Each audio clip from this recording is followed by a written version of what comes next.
Hi guys. So I just faced a little bit of a contrasting moment, and I was thinking about it, and I was working my thoughts around it, and I thought that I can do it live, I can do it here, I can share it with you, because I was getting the thoughts that were feeling good, and I just wanted to maybe invite you to be a part of it, and so that maybe you can identify maybe yourself somewhere in the journey, and it can whatever it can bring some value to you. So the contrasting thing was, so I am 27 years old, and I have a couple of gray hairs coming up showing. And my mom was like, okay, I think we should consider, hair dyeing, natural hair dyeing. So it's henna. It's very, very, very popular in India. It's very typical and common for women to put henna on their hair, even for men. And she resists.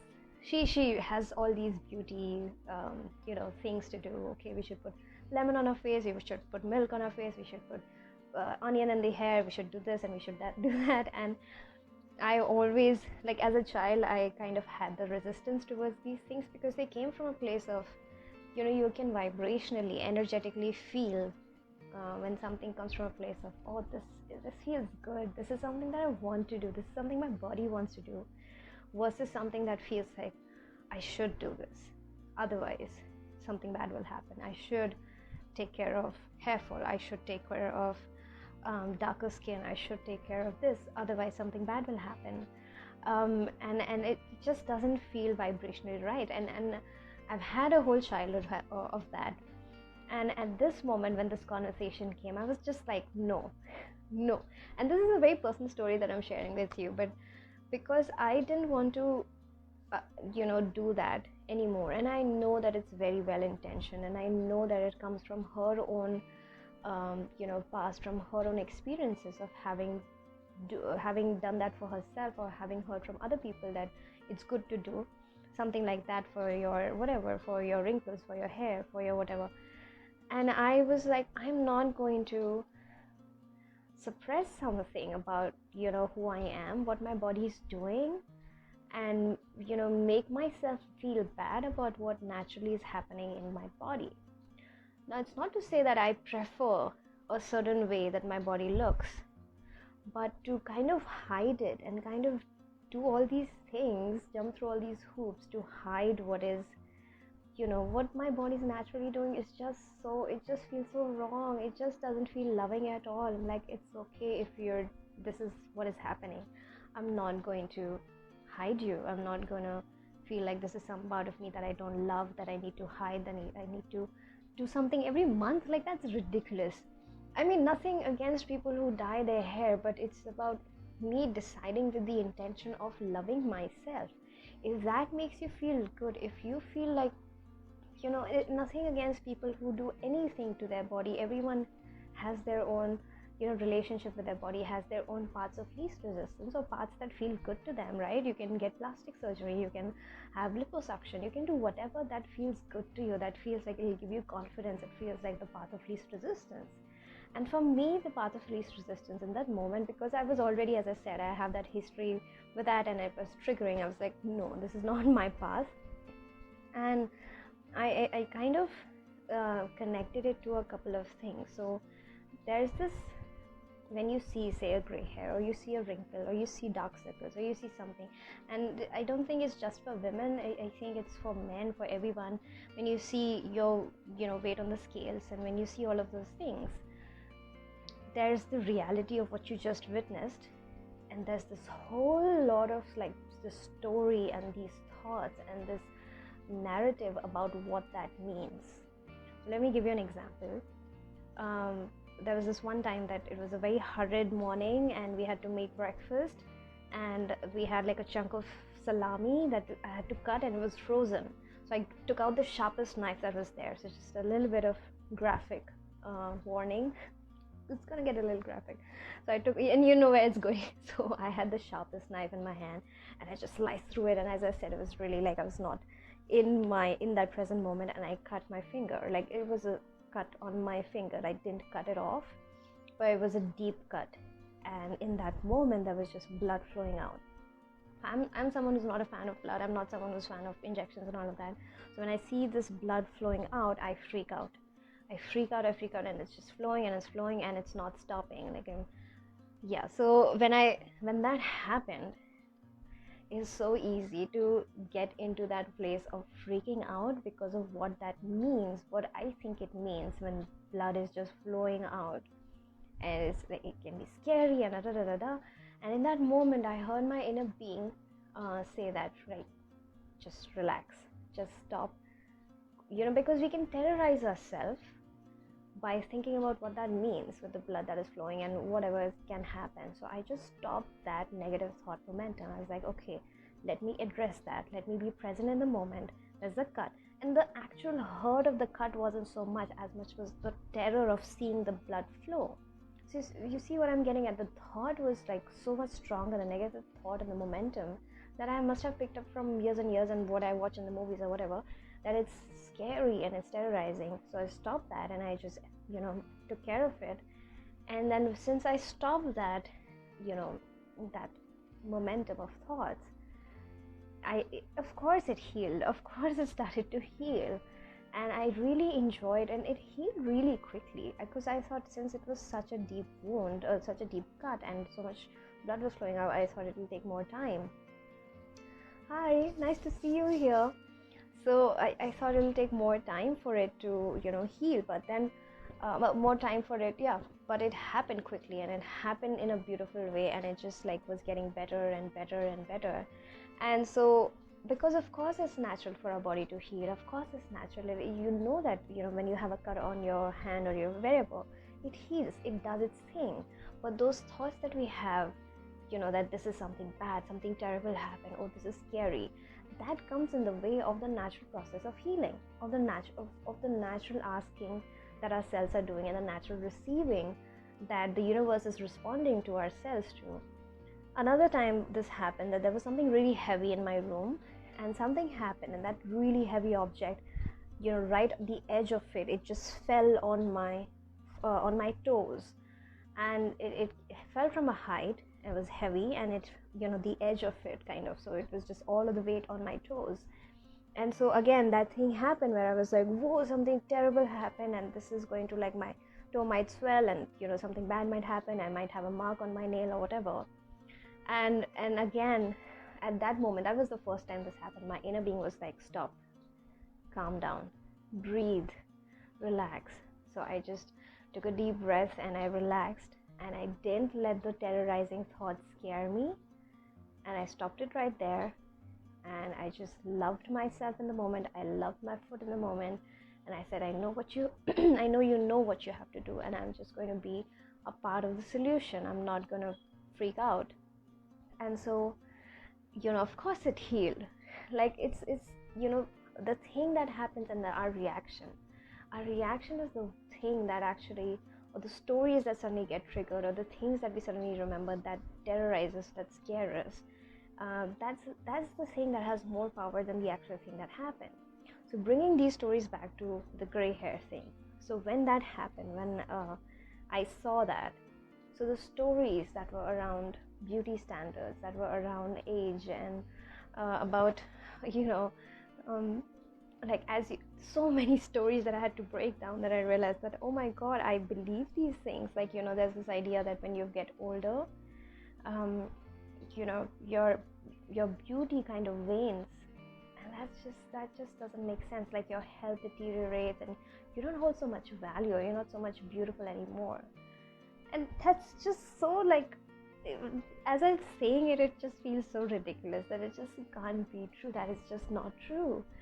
But it's somehow subliminally it's there in the society, it's in whatever. So I know for a fact, the vibration, our thoughts create a reality. What we expect is what we get. And also something on a deeper level, I know that my body is always wanting to function on its, at its optimal best, always. And it doesn't mean that, okay, at a certain age it has to deteriorate, its function has to, because that is not the standard case. You see different people at you see people and you're like, oh my god, you don't look like you're 50. Oh my god, you don't look like you're in your 90s. Like, my grandfather is such a wonderful example of what 90s can look like. He's active, he's like sharp in his wit, sharp in his mind. He does exercise, he does yoga, he writes stuff, he talks to people. Like, he's just present. And that was the first time I saw someone in their 90s being so present and so like involved in their day-to-day lives.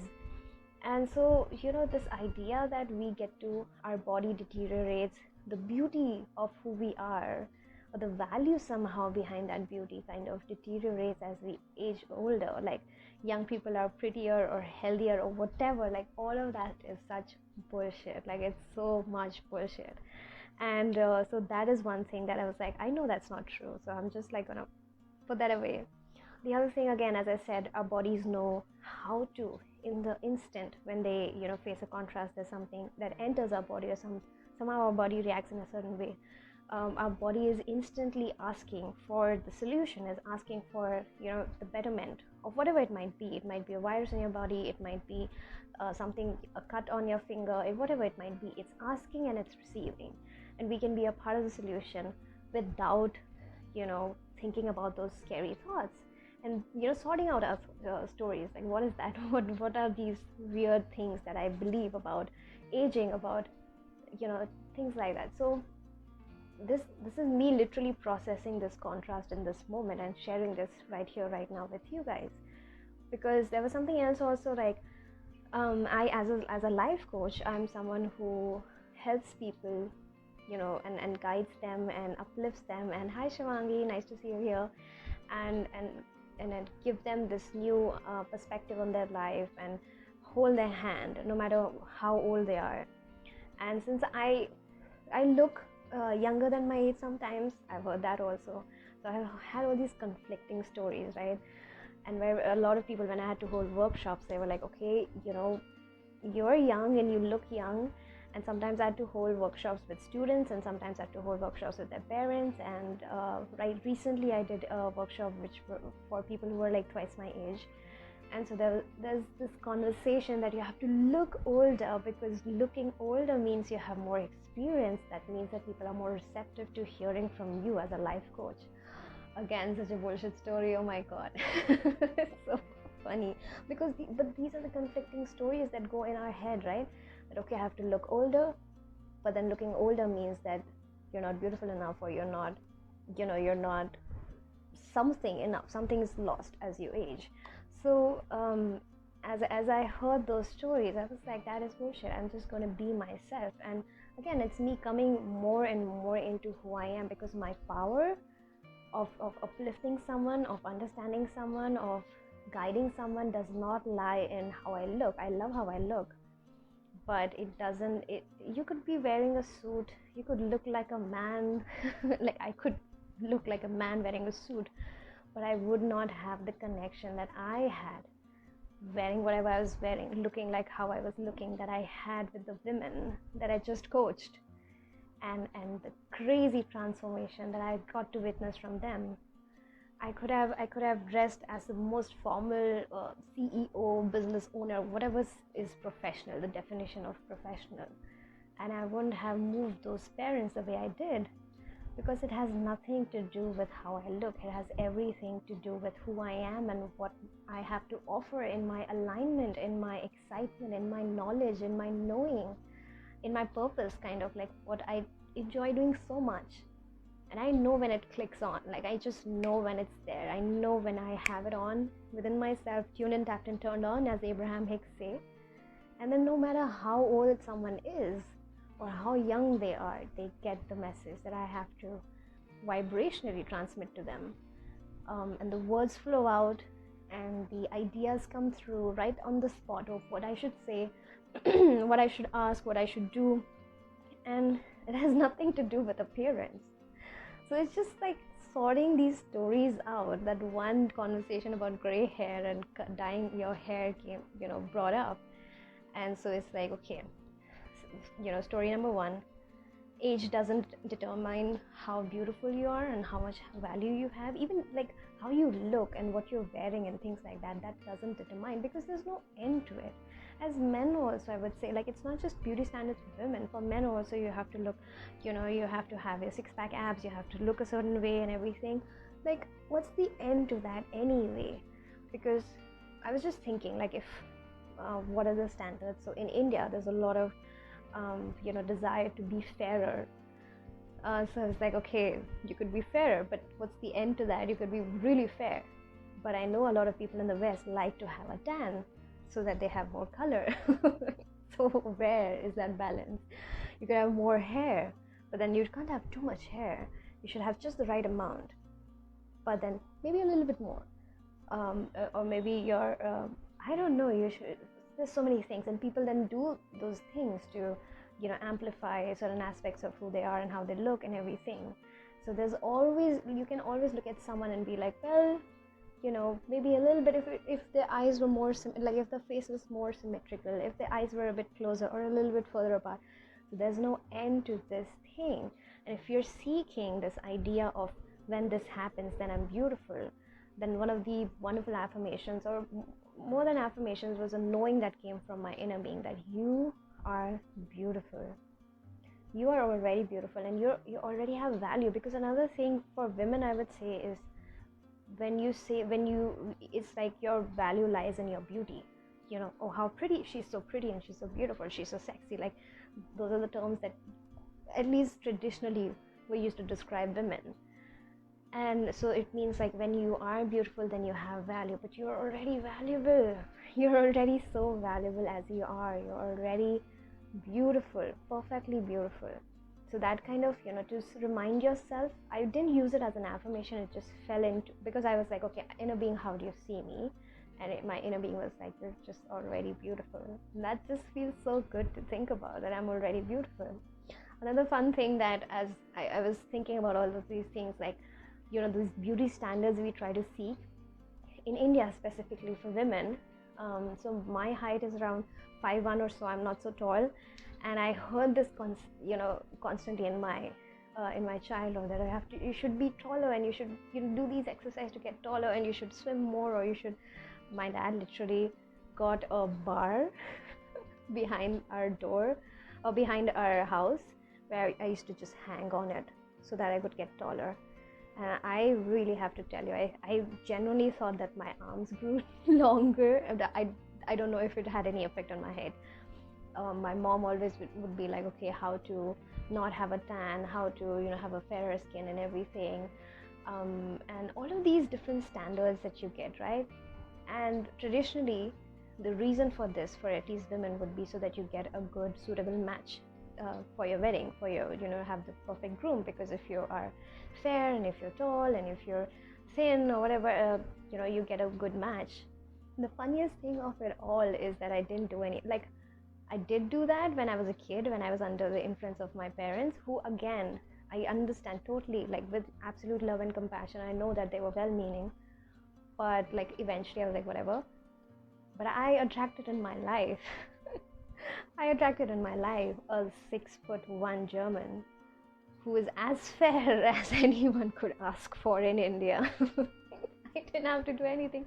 I didn't have to be fair. I didn't have to be tall. Like, he's like 1 foot taller than me. And he loves me for who I am.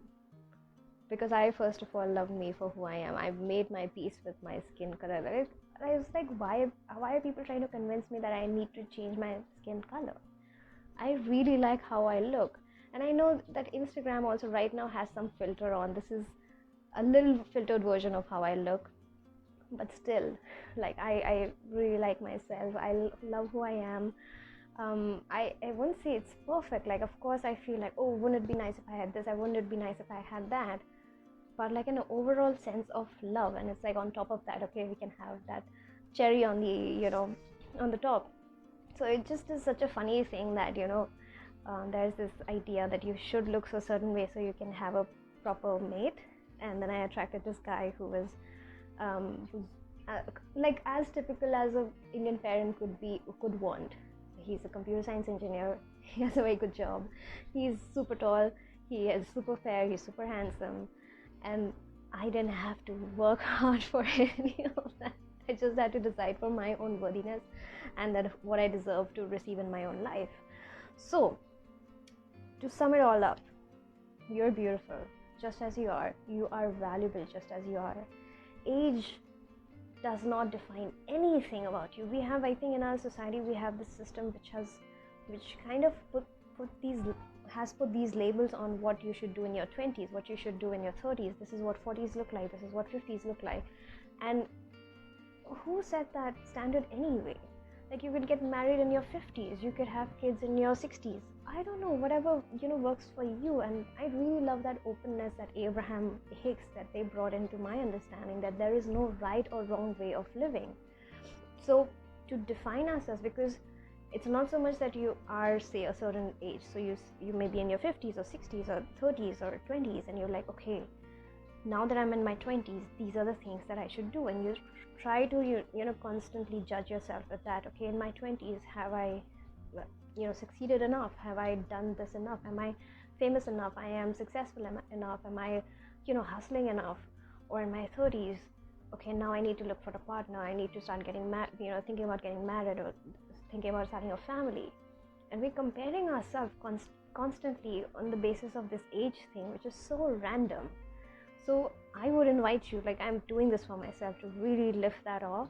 Appreciate that I have 27 years in my life experience, and each part of it has been so different and so valuable and so wonderful. But that doesn't get to define any physical features that I have, any energy that I have, what are the things that I'm achieving, what are the things that I'm doing. Because we know, at least this space where I am at, we know that it has nothing to do with the external things, with the age. We are the creators of our own reality. We decide for ourselves, and we achieve those things. We manifest those things. We decide for ourselves what our body looks like, or what it feels like, and what our worthiness is. So no matter what contrast comes across, and this is specifically around health and age and beauty standards and everything, you want to see for what it actually is. Just usually this tiny thing that happens, and then the whole noise around it. That's the scary stuff. This is not the scary stuff. This is the stuff that you need to be like, not really serving me anymore. I'm just gonna put this away. I'm done with this. This is not my story. What are my new stories? What are my new standards? Still loving this thing for whatever happened. It's okay that this happened. It's completely fine that this happened, and not putting pressure on it to change. Okay, I need to manifest this to become different. Because say if someone had wrinkles or dark circles or acne or whatever, and they'll be like, okay, I'm going to manifest clear skin. I am manifesting clear skin. I have beautiful skin. I have this, I have that. But that's like still on the surface. There's a deeper insecurity that you would like to heal and love, and say that I am beautiful as I am. I love my skin. I love my body. I trust my body. And this is just between my body and me. This has nothing to do with anyone else. And so this is the third attempt at summarizing, but I just love where it goes. So whatever happens, that's the tiny thing. This is the scary thing. Dissociate, address it, shift it, change it, set new standards, and let this be. Give it love, give it whatever it needs. And it has come into your experience to give you the awareness of this bullshit story that's been going on that needs to shift. So that's there. Age doesn't get to define anything about you, and it's nothing bad.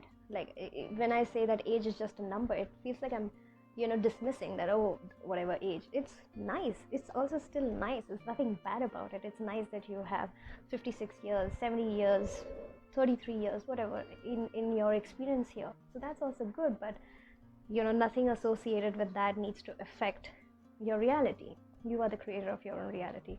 You get to decide your stories. You get to decide your standards. You get to decide what you look like, what you experience, what you manifest, what your successes are, how good you feel about yourself, and how healthy you are, and how connected you are with your body, and how your body functions, and how your body shows its love for you when you show your love to it. So this was kind of my rampage, and my sorting my contrast, and doing this real time right here, sharing with you guys. I hope you found some value in it. Thank you so much for watching. I like to say that thank you for attending my TED Talk. So I appreciate you so much, and I will see you around. Bye bye.